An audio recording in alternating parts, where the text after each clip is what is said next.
खुलुमबाय गिबियावनो बड' जोबनो सोंलायग्रो नोंथांमोनखौ गासैखौबो सोंलां बरना लाग्रोनाय जाबाय नोंथांमोननि थाखाय दिनै मोनसे गोनांथार भिडिअ लाबोनाय जादों आङो बे भिडिअनि गेजेरजों नोंथांमोननिसिम सलार पेनेलनि मोनसे गोनांथार आपडेटनि बागै खोन्थाहरनो सानदों दा बे गोनांथार आपडेटआ बेनो जाहैबाय नोंथांमोना सलार पेनेलखौ मोननो हागोन नाथायबा नोंथांमोना गिबियावनो गावनि पकेटनिफ्राय 50,000 रां नोंथांमोना होग्रोनांगोन आरो 50,000ल' नङा दै नोंथांमोना सोरबाथ' 1,00,000 रांबो नोंथांमोना होनांगोन दा बिनिखायनो बे भिडिअखौ नोंथांमोना गासिबो जोबजासिम नायना लाखाबानो जाबाय मानि थाखाय नोंथांमोना 50,000 गाहाम गिबियावनो फैसाखौ होग्रोनांगौ आरो 50,000ल' नङा आं बुंखाबायानोसै नोंथांमोना सोरबा 1,00,000 रां गाहाम नोंथांमोना होनांगोन सलार पेनेलखौ मोननो थाखाय दा बिनिखायनो भिडिअखौ गासिबो जोबजासिम नायबानो जाबाय आं गिबियाव नोंथांमोननिसिम गुरै खावलायग्रोनाय थाग्रोबाय नोंथांमोना सोरबाफोर चेनेलाव गोदानै फैदोंबा चेनेलखौ नोंथांमोना गासिबो साबस्क्राइब खालामनानै लाग्रोलायबानो जाबाय जाहाथे नोंथांमोना बेबायदिनो भिडिअखौ मोननो हायो दानिया आं नोंथांमोननिसिम फारि फारि खोन्थाहरनो सानबाय नोंथांमोना मानि थाखाय गिबियावनो सलार पेनेलखौ मोननो थाखाय 50,000 गाहाम फैसा होनांगौ आं बिनि बागै खोन्थाहरनो सानबाय नोंथांमोना ओरैनोथ' गासिबो सलार पेनेलनि थाखाय अनलाइन एप्लाइखौथ' खालामना लाजोब्बाय जानांगौ नाथायबा नोंथाङा बेखौसो मिथियामोन जानांगौ आरो नोंथाङा गिबियावनो बे सलार पेनेलखौ मोननो थाखाय 50,000 गाहाम फैसा होनांगौ आरो बुंखाबायानोसै 50,000ल' नङा नोंथांमोना सोरबा 1,00,000 रां गाहाम नोंथाङा फैसा होनांगोन दै दा बिनिखायनो आं बेखौनो एसे मोजाङै डिटेल्सै बे भिडिअनि गेजेरजों खोन्थाहरनो सानदों साबसिडिनि खोथाखौथ' बुंदों नाथायबा साबसिडिखौ बोरै मोननो हागोन बेखौ नोंथांमोननिसिम आबुङै खोन्थाहरनो सानदों भिडिअखौल' नोंथांमोना गासिबो जोबजासिम नायलांबानो जाबाय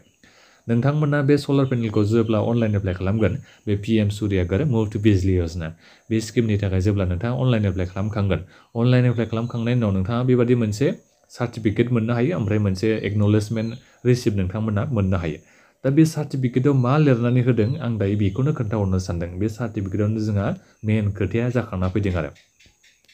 जेरै आङो 2 किल'वाट केपासिटिनि सलार पेनेलखौ आङो अनलाइन एप्लाइखौ खालामदोंमोन दै आङो बिनिफ्राय सरकारनिफ्राय बेसेबां रेहाय एबा साबसिडिखौ मोनगौमोननो 60,000 रांनि आङो माने साबसिडिखौ मोनगौमोन नाथायबा नोंथाङा बे साबसिडिखौ गिबियावनो मोननो हागोरा दै गिबियावनो नोंथाङा गावनि पकेटनिफ्राय 100% फैसाखौ होग्रोनांगौ जेरै 2 किल'वाट केपासिटिनि सलार पेनेलनि थाखाय नोंथांमोना 1,00,000 रांखौ नोंथाङा गिबियावनो गावनि पकेटनिफ्राय होग्रोनांगोन अब्लासो नोंथाङा सलार पेनेलखौ मोननो हागोन बेखौ मिथिना लाबानो जाबाय 2 किल'वाटनि बाथ्राखौ आं बेहाय गिबियावनो दोनथ'ग्रोनोसै आं गिबियावनो 1 किल'वाटनि बागै आं बुंहरग्रोनोसै जेनेबा नोंथांमोना गोबां मानसियानो 1 किल'वाट केपासिटिनि बे सलार पेनेलखौ नोंथांमोना अनलाइन एप्लाइ खालामबाय जानांगौ दा बे 1 किल'वाट सलार पेनेलनि थाखाय नोंथांमोना गिबियावनो 50,000 रांखौ नोंथाङा गावनि पकेटनिफ्राय होग्रोनांगोन साबसिडिनि खोथायाथ' दङ जोंहा नाथायबा बे साबसिडिनि खोथाया जोंहा उनावसो ओंखारना फैगोन जेरै नोंथाङा जेनेबा सलार पेनेलनि थाखायथ' एप्रुभ जाबाय एप्रुभ जानायनि उनाव नोंथाङा फैसाखौ 50,000 रां नोंथाङा खेबसेनो होखानांगोन 50,000 रां नोंथाङा होखांनायनि उनाव सलार पेनेलखौ नोंथाङा मोनसिगोन सलार पेनेलखौ नोंथाङा न'आव लागायखांनायनि उनावसो नोंथांनि साबसिडिनि फैसाया नोंनि बेंक एकाउन्टाव हाबफिनगोन दै बेखौ मिथिना लाबानो जाबाय नोंथाङा 50,000 रांखौ नाथायबा गिबियावनो दिहुनथारनांगोन 50,000खौ नोंथाङा हरखांनायनि उनाव सलार पेनेलखौ न'आव लागायखांनायनि उनावसो नोंथांनि बे साबसिडिनि फैसा हाबसिगोन सेन्ट्रेल गभर्नमेन्टआ नोंनि बेंक एकाउन्टाव 30,000 रांखौ सोफिनसिगोन बिनिफ्राय आसाम सरकारबो नोंनि बे बेंक एकाउन्टाव फैसाखौ सोफिनसिगोन साबसिडिनि फैसाखौ माथ्र नोंनि बे फैसाया बेसेबां थांगोन नाथायबा गावनि फैसाया बेसेबां थांगोन 5,000 रांल' नोंथांनिया थांगोन बेखौ दायो नोंथांमोना मिथिबाय जानांगौ नाथायबा साबसिडिखौ मोननायनि सिगाङावनो दि नोंथांमोना 50,000 रां गारनांगोन बेखौ मिथिना लाबानो जाबाय 1 किल'वाट केपासिटिनि बे सलार पेनेलनि थाखाय 2 किल'वाट बा बेसेबां नोंथाङा फैसा थांगोन 1,00,000 रां नोंथाङा गिबियावनो गारनो नांगोन बेखौ मिथिना लाबानो जाबाय नाथायबा बे खोथा नङा जेनेबा नोङो दायो 2 किल'वाटनि थाखाय सोरबा 3 किल'वाटनि थाखाय एप्लाइ खालामदोंबा बे किल'वाटनि केपासिटिनि सलार पेनेलखौनो नोङो मोननो हागोन बे जाया दै बिथांमोना गिबियावनो भेरिफिकेसन खालामगोन नोंनि न'आव फैनानै बिथांमोना नायफैगोन जानांगौ बिनि उनावसो नोंथांमोना बेसेबां केपासिटिनि सलार पेनेलखौ मोनगोन बिथांमोना एप्रुभ खालामगोन दा बिनिखायनो एप्लाइ खालामदोंबाबो बेयो जेबो खोथा बेहाय जाया बेहाय जोंहा लिरनानै होखादों दा बिनिखायनो बे खोथाखौ दायो मिथिबाय जानांगौ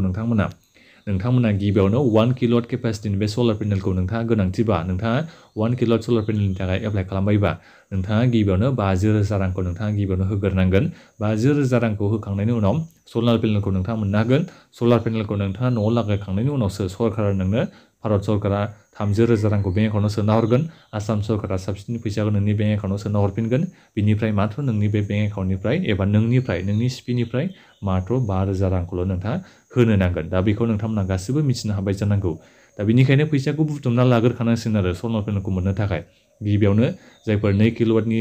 केपासिटिनि बे सलार पेनेलनि थाखाय एप्रुभ जायोबा 1 लाख रांखौ नोंथाङा बुथुमना दोनखानांगोन जायफोर 1 किल'वाटनि थाखाय एप्लाइ खालामनाय नोंथांमोननियाव 50,000 राङा थाखानांगोन सलार पेनेलखौ मोननो थाखाय दा बेखौ नोंथांमोना दायो गासिबो मिथिजोब्बाय जानांगौ नोंनि बे बेंक एकाउन्टआवनो फैसा हाबफैगोन दै साबसिडिनि फैसाया बेखौ मिथिबानो जाबाय नाथायबा बे 50,000 रांखौ नोंथाङा केस थाखा होनांगोन बायदि मोनदों आङो 50,000 रां सोरबा 2 किल'वाटनिया 1 लाख रां बेखौ नोंथांमोना केसैनो फैसाखौ होनांगोन बायदि मोनदों आङो ओरैनोथ' बिथांमोना जेनेबा बेंकनिफ्राय दानलांगोन बेबायदि खोथाखौथ' बे बुङाखै नाथायबा बेहाय बुंखादों नै नोंनि बे बेंक एकाउन्टआव फैसाखौ बिथांमोना साबसिडिनि फैसाखौ सोना हरगोन होननानै बेहाय बुंदों दै इनस्टल खालामनायनि उनावसो माने सलार पेनेलखौ नोंथाङा मोनखांनानै 100% नोङो 50,000 रांखौ होखांनायनि उनावसो सलारखौ मोनखांनायनि उनाव इनस्टलमेन्टआ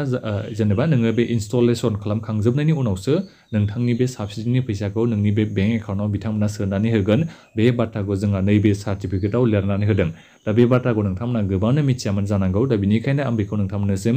बारै माने खनले आं नोंथांमोननिसिम बेखौनो बुजायनानै खोन्थाहरनाय जाबाय गाज्रि दा मोनसै आं बेखौनो आसा खालामबाय आरो नोंथांमोना बुजिनो हाबाय होननानै दा बेबादि सार्टिफिकेटखौथ' नोंथांमोना मोनदों जानांगौ अनलाइन एप्लाइ खालामखांनायनि उनाव जायफोर 2 किल'वाट केपासिटिनि नोंथांमोना 1 लाख रां होनो नांगोन गिबियावनो 1 किल'वाटनिया 50,000 रां नोंथांमोना होनो नांगोन 3 किल'वाट 4 किल'वाट लादोंबाथ' गोगोम फैसा नोंथांमोना गिबियावनो होग्रोनांगोन दा बेखौ मिथिनो थाखाय जायफोर 3 किल'वाट 4 किल'वाटनि थाखाय एप्लाइ खालामदोंबा नोंथाङा अफिसियेल वेबसाइटआव फैनानै नायफैबानो जाबाय गिबियावनो नोंथाङा केस थाखा बेसेबां फैसा होग्रोनांगोन बे अफिसियेल वेबसाइटआव फैदो PM सूर्यागर मुफ्त बिजली योजना बिनि अफिसियेल वेबसाइटआव फैनानै नोंथांमोना नैबेहाय नोंथांमोना नुदों जानांगौ केलकुलेटराव फैनानै चेक खालामनानै नायफैबानो जाबाय जाहाथे नोंथांमोना फैसाखौ रेडि माने जमा खालामनानै दोनखानो हायो फैसा गैयाबाथ' आरो गैखाला आरो नोङो सलार पेनेलखौ मोननो हाला होननानै सानना लाखाबानो जाबाय दे स्किमाथ' मोजां नाथायबा बेनो आरो गिबियावनो नोंथांमोना फैसाखौ होग्रोनांगोन फैसाखौ होखांनायनि उनावसो सलार पेनेल मोनखांनायनि उनावसो साबसिडिनि फैसाखौ नोंथांमोननि बेंक एकाउन्टआव फैसाखौ मोननो हागोन आरो दा मोनसे खोथा आरो बे ओंखारना फैबावगोन दै नोंथांमोननि बे बेंक एकाउन्टआ आधारजों लिंक गैयाबा आरो एसे प्रब्लेम जालागोन साबसिडिनि फैसा हाबनाया दा बेनिखायनो बेंक एकाउन्टजों आधारखौ लिंक खालामना लाबानो जाबाय आरो स्पेलिंफोरा मिस्टेक बा कारेक्सन खालामनानै एप्लाइ खालामबानो जाबाय नङाबा आरो साबसिडिनि फैसाखौ मोनफिनाबा खम लस जागोन बे 50,000 रां नोंथांमोना ओरैनो फैसा थांगोन साबसिडिनि फैसा मोनफिनाबाथ' नोंनि पकेटनिफ्राय 50,000 राङा थांखाबाय साबसिडिनि फैसाखौ नोंथाङा मोनफिनबासो नोंथाङा मात्र 1 किल'वाटनि थाखाय 5,000 थांगोन 2 किल'वाट केपासिटिनि थाखाय मात्र नोंनिफ्राय 10,000 राङा थांगोन नाथायबा जुदि बेंक एकाउन्टनि डिटेल्सआनो थिग नङाबा